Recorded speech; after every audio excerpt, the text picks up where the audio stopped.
Many artists today use photographs as a quick and convenient way of gathering information to use in the studio later. But of course Constable didn't have a camera, so he had to use sketches. And I've got a replica of one of his small sketchbooks here. It's a fabulous little book. It's full of all sorts of drawings. It really is wonderful. Some were small studies which he made use of later in his studio paintings, like this sketch of men shovelling manure onto a cart. He used this sketch for a painting called The Stour Valley and Dedham Village, which was commissioned by a man as a wedding present for his new wife. Maybe it was meant to remind her of home when they moved to Wales. Small studies are extremely useful for artists, and I'm going to do a pencil sketch of this style, and perhaps I can use it later in a painting at home. I'll get started.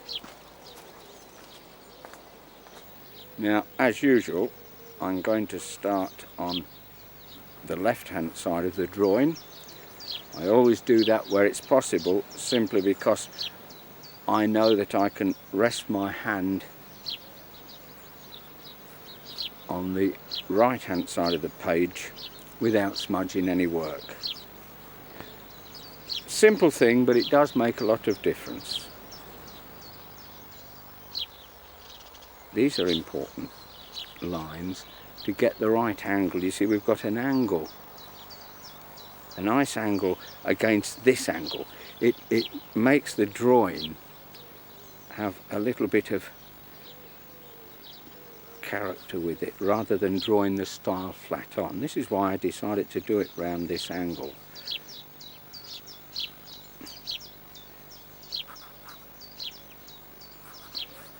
That's the other. By the way, don't worry at all about drawing line over line. In other words, if you've gone too far with a line, just draw over it. This is all part of drawing or sketching.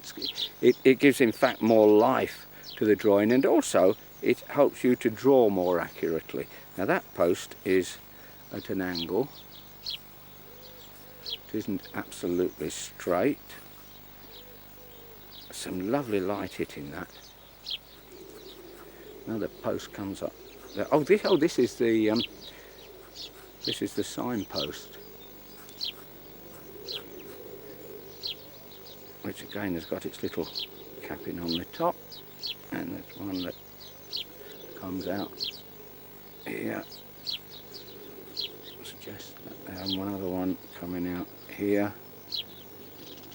This is just, actually it isn't a signpost as much as public footpath notice.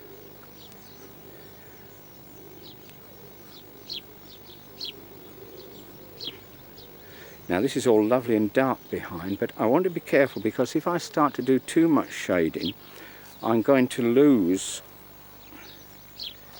the drawing, which of course is what I want when I'm looking at it later on in the studio. When you're out sketching from nature, let the scene in front of you dictate how you work. Don't let studio technique take over. I'm sure Constable was making the same point when he said, "When I sit down to make a sketch from nature, the first thing I try to do is to forget I have ever seen a picture." In other words, when you're out sketching from nature, draw what you see. And isn't this a gorgeous day? Yet Constable once wrote, "This fine weather almost makes me melancholy. It recalls so forcibly every scene we have visited and drawn together. I even love every stile and stump and every lane in the village, so deeply rooted are early impressions." And I know what he meant. And in the same way, looking at a sketch can bring the experience back. And this is simply because we have to observe as we sketch, which of course keeps it in our memory forever. Well, there we are. I don't know whether I shall use this again, but I could do it. It could even be in a couple of years' time. But it's there as a reference, and it will bring it all back to me, and I've got a reference of a style.